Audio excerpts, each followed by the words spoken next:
Hello guys, my name is Mohit Malidas and today in this video I will show you how it is possible to do communication faster than light. And I know you will say that Einstein disapproved the fact that communication or say informations can go faster than light or anything can go faster than light. But today I will teach you how you can send messages faster than light. Firstly let's talk about qubits. What are qubits? Okay, come here. See this. You can see this, right? We know that in traditional computers we work with bits, meaning that they are known as bits. You can see this. So in traditional computer we work with bits and say there are 0 and 1. There are 2 bits. Now what does these bits represent? These bits represent the state of on and state of off. These bits represent when a circuit, say a bulb is on or the bulb is off. Say, for example, let's take an example. So there is a bulb here. Okay, there is a bulb here, right? And so when the bulb is on, you will say that we represent it as 0. When the bulb is on, we represent it as 0, and when the bulb is off, we represent it as 1. So I'm sure you have seen the movie Parasite, and it's a Korean movie. It won the Oscar this year, so I hope you have seen that. So you know that there was a man in the basement and there was a small kid, and the man in the basement used to communicate with these light bulbs. What he used to do, he just the kid knew Morse code. Okay, so what is Morse code? The Morse code is like dots and dashes. So what did the man in the basement did? The man used to light the bulbs from the basement. There was a connection to the kitchen or something where the kid could see that the bulb is glowing, the bulb is on or off. So what the man did, that the man turned on the light for a certain time and then turned it off for a certain time. Thus he represented the dots and the dashes of the Morse code. So you can see that the man was in the basement. Okay, the man was locked up in a basement and the kid was in the kitchen. Now, what did the man convey? The man conveyed bits 0 and 1. You can say that the Morse code is different from normal binary, but that's okay. I'm just conveying the message of how the bits say in binary and say in the Morse code functions. Now let's come to the fact. So we have grasped the knowledge of what is bits and what is Morse code, dots and dashes. There are 2 states: dots, dashes, ones and zeros, and we can represent the dots and the dashes or the ones and the zeros by any physical things like the turning on the light or turning off the light. Okay, right. Now let us understand what qubits are. So what is the term? What is the meaning of the term qubit? The qubit means quantum bits. Now we know that quantum mechanics is it's so tough. So there must be something interesting about this qubit also, no? So come here. See this. So this is 0. This is a binary bit 0. See here, this is 0 and this is 1. There are 2 binary bits. Okay, there are 2 binary bits. Now say I define 2 states. Named 0 and 1. Okay, I define 2 states named 0 and 1. Now, if I say that I superimpose these 2 states into something, a new state, and does it make any sense? Like imposition, superposition. So now the question arises, what is superposition, right? We are superimposing 2 bits, say 0 and 1, and they are in the condition of states. They are not in bits. We are defining these bits into states. So let's define this bit. Okay, let's define 0 bit as the horizontal polarization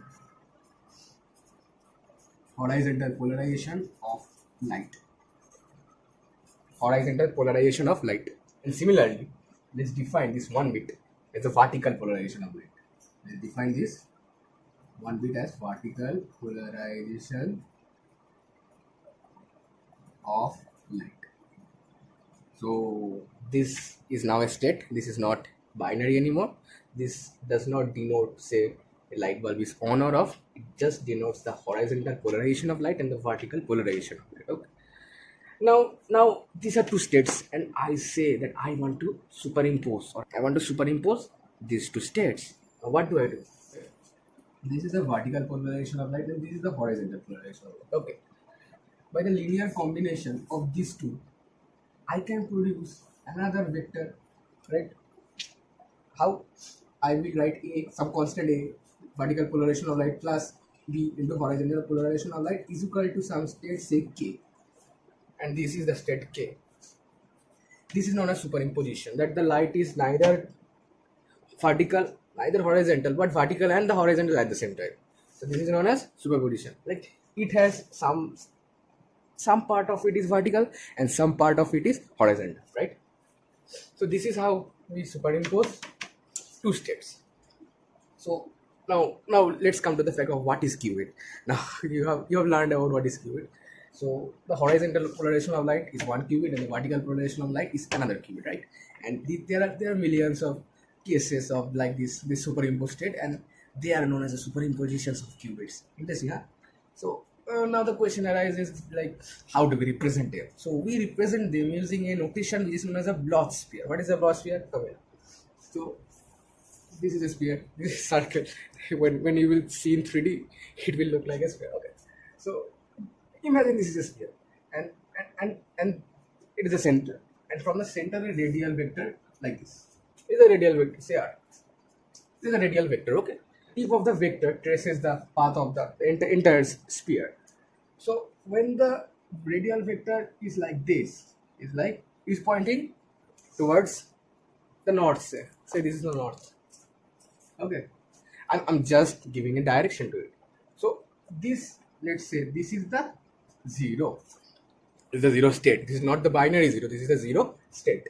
So when it is pointing towards the north, it is zero state, and say when it is pointing towards the south, it is state 1. And when we superimpose these two states, we get another radial vector which points to any other point on the surface of the Bloch sphere, right? So this is a basic concept. This is known as the Bloch sphere, right?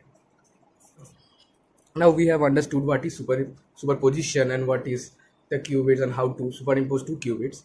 Now let's understand what is quantum entanglement. Okay, it's a little bit tricky, but you will understand. So okay, can you see this part? Okay. So there is a gate which is known as the CNOT gate, which looks like this, said like this. Okay, so this gate looks like this. This is the gate, right? And what does it do? It is known as the control NOT gate. So what is a control NOT gate? Say when the you can see the dot here. So when this dot, when a value of 1 passes through this, then it will invert the value which is passing through the lower line. So it is known as control NOT gate. Unless there is a 1, it will not invert. But when there is a 1, it will invert. So it is known as the control NOT gate. So now it is very simple. Say I pass a state 1, and whatever state I pass to the lowermost line or the second line, it will invert it. Now we have understood what is superposition here. Now here's the tricky part. Say this is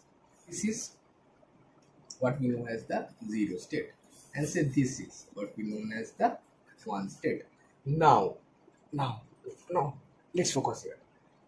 Now say this is a state which is a superimposed state. Say I call it something, say K. This K may have complex values. Let's not get into that. So this state is K. This is a superimposition of the up qubit and the down qubit. Okay. So it is not exactly fully up and it is not exactly fully down. Like the example I give you here, the horizontal polarization of light and the vertical polarization of light. So when we superimpose them and get something a K polarization, it is not exactly 100% vertical and 100% horizontal. And in this case, it is 50% vertical and 50% horizontal, this qubit. Now when I pass it through this gate, what happens? Come here. So this is the gate I am passing, and say to the lowermost line I am passing any other, say, input. Okay, come here. So what was the CNOT gate again? The CNOT gate, what was the function of CNOT gate? The CNOT gate used to invert the lower input whenever the upper input was 1. Now the upper input is not 1, it is a superimposition of 1 and 0. It's a superposition of 1 and 0. So what will it do? Now say if the superposition is tends to 1, then the output may be inverted. And if the superimposition tends to 0, then the output may not be inverted. So what will it do? So here's a tricky part. Now I have chosen this qubit which is 50% up, 50% down. So there's a 50-50 probability that it will be inverted and it will not be inverted, right? So here's the catchy part. Now this, when the output will come out, it will come out as an entangled state. What is entangled state, right? So so you have seen rubber bands, right? Rubber bands like those elastic. So say this is a big rubber band. Okay. Say this is a big rubber band and there are two beads here. This is an entangled state. When passing through this is known as the CNOT gate. When passing through this CNOT gate, the what is the output? An entangled state. Now, how or why? As the input is a superposition of 1 and 0, the output all depends on what the input is. So you have got a rubber band and like I have drawn, there are two beads, right? So now this is an entangled state. Like we do not know what this is and we do not know what this is until I measure them, right? Until I measure them, I do not know which one is what. Is one is one or is zero. Now here's the analogy. If the upper one which was the first input, when I read it and it comes out to be one, I surely know that this output is the inverted form of the second input, right? And if it comes out with zero, then this will be not be the inverted form of the second input. So here's the catch. This is the entangled state, that the outputs and the inputs are interlinked, and as soon as you read or as soon as you know one state, you exactly at that point of time instantaneously the other person who has the other part of that entangled or the other bead of the entangled state will know what it is. Now let's come to an interesting topic. Okay, now one day we go to KFC and we order say one large wing and one small wing. Okay, and we have ordered one large wing and one small wing. Now I go and tell the who is packing the stuffs to pack the wings into separate boxes such that until I open the boxes I cannot distinguish by the weight or something that which is larger which is the largest chicken leg piece or which is chicken leg piece, sorry, which is the largest KFC say something. Okay, it does not matter. So I cannot tell while looking at the boxes which has a larger piece or which has the smaller piece, right? Now I give it to you. You go home, you're very happy, and you are thinking that do you have the larger piece or the smaller piece? So I'm in the car, I'm driving the car, and I open the packet and I see that I have the larger piece, and now instantly I know that you have the smaller piece. Now you will say the information goes faster than light. I instantly know that you have the smaller leg piece. That's not how it happens. Like when the person was packing the chicken pieces into the boxes, it was decided at that point that I will have the larger piece and say you will have the smaller piece. When I opened it, it did not convey any information. It just what did it do? It just revealed the hidden information, right? It just revealed the hidden information. Right? It's pretty simple logic. Now, what's up with the quantum? It's like I gave you the example of the horizontal and the vertical correlation, like what is qubits, what is superimposition. Now say the chicken leg pieces are in superposition. Chicken leg pieces are in superposition, and it may be a larger piece, it may be a smaller piece, or it may be both. Okay, so now here is the catch. Okay, now the person who is packing the packets, he does not decide whether I have the larger or I have the smaller.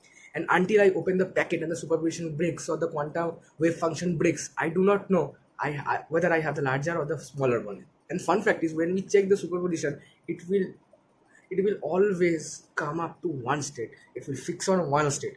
It is random. It is entirely random, but it is one state, and you will always have the other state, right? We cannot have both the large leg piece, or we cannot have both small leg piece, right?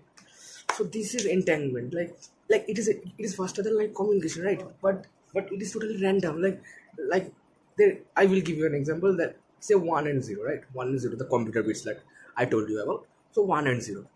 The CNOT gate. If I have given you 1, right? And if I have 1 to the first input, the CNOT gate will invert the second input, then you have a 0, then you will have 0, or else you will have 1. So I have conveyed the message where if I read and find that this one, that I know that your value is inverted, and you can invert your value to match with my value so that we both have the same values, and thereby we can establish a communication. But it does not happen. Why? Because I can have 1 or 0. I will have random values. I will not have 1 I will not have fixed 0. There is no 100% chance. There is 50-50 chance that I will have 1 and I will have 0. There is totally random, and what you have is the opposite of random. So it is totally random. Now, this is not such a good way of communication, like with entangled pair, and you go to another universe, and I am opening and seeing whether I am 1 and 0, and if I am fixing it on 1 so that you can see 1. It's not like that, because I will either get 1 or I will either get 0. Right now, let's go to the interesting part, which is the main part of this video. Right, you can see this. Come here, focus on this. Right, so there are 3 circles, right? You can see this, right? And there are 3 circles. Okay, visible? Is that visible? Right. And say there is a large distance between them. Okay. Now let's come to the part. Say there are qubits inside this circle, right? There are qubits inside this circle, and there are also qubits inside this circle, and they are in this way entangled, right? They are entangled, right? You get my point? They're separated by large distances, and all the 6 qubits are entangled pairwise, right? And they are separated by large distances. Now I say that whenever I see this qubit, this will be totally random, and this random will influence this to be totally, say, opposite to random, say the C naught gate, right? Now what did I design? So this is A, this is B, this is C, right? Now as soon as I see this, the entanglement breaks, and I have a definite value, you have a definite value. Okay, you got this point? Now say I measure if the pair is entangled or not. If the pair is entangled, I give it a value of 1. If it is not, I will give it a value of 0. So I have seen this. So I will give it a value of 1 because it is no longer entangled anymore. And these values I have not seen, I will give a value of 0. So my message is 1, 0, 0. What will she do? Say this is she, I am a he, and I want to convey a message to a girl. So what will she do? Right, now this is a catch. Now how will she know that which is entangled or which is not? This is the main fact of the whole topic. When we are using entangled pair of photons, there is an exact diffraction pattern. Normal photons do not give the exact diffraction pattern as the entangled photons. So if she has a machine which can, by which she can check whether what diffraction pattern the photons are giving, she can tell which of the ABC, which of them are entangled, and say she uses a diffraction machine and sees this one is not entangled, and the rest 2 are entangled, so she will get the message 1, 0, 0. So we have done it, right? We have conveyed our message faster than light, right? Now we have done it, but there is a catch. Like that, when we are doing the diffraction test, it may itself break the entanglement, right? Like when she's doing the test, the entangled pair are so like sensitive, they break under slightest environmental pressure or temperature or anything. So we have to make the diffraction or something test so much like delicate and so integrate that it does not break with the entanglement. When we test the entanglement, it does not break it, and it is being done right now. It was probably in November that this experiment was successfully done, and now when the first diffraction experiment was done, it was the qubits were kept in a single room, and so that the 2 particles were required for the diffraction, and there was communication, but the presence of the 2 entangled particle was necessary. But as soon as we improve the diffraction test for this entangled pair such that it does not break the entanglement, then the faster than light communication is possible. Now you will say that Einstein, I also say that faster than light communication is not possible in this dimension. You are not considering the fact dimension, right? In the quantum, I also you have seen the movie Ant-Man. Now what happens in the movie Ant-Man, right? Now in the movie Ant-Man, when he goes into the quantum realm, there are many parallel dimensions, right? And there are extra dimensions in the quantum realm, and you do not know if there is, say, 1,000 more dimensions when we reach the size of the quantum particles, like the qubits, right? And say the information say there is a path, the information is traveling through the path or through another dimension, it is lower than or equal to the speed of light, but it is traveling to such a dimension whose equivalent speed in our dimension is greater than light. But it is not traveling in our dimension, it is traveling in other dimension. So it is possible to travel for an information to travel faster than light only if the information travels slower than light or equal to the speed of light in another dimension, which is possible. And yeah, it will open many choices to the parallel universes, right? It's so interesting, like how many parallel universes are there when we shrink to the quantum size, how we will explore and we will find out more universes, right? So yeah, so this was the topic of the video. So this is the model. I have not given any name to this model right now. You can suggest a name to this model in the comment section below, right? Thank you.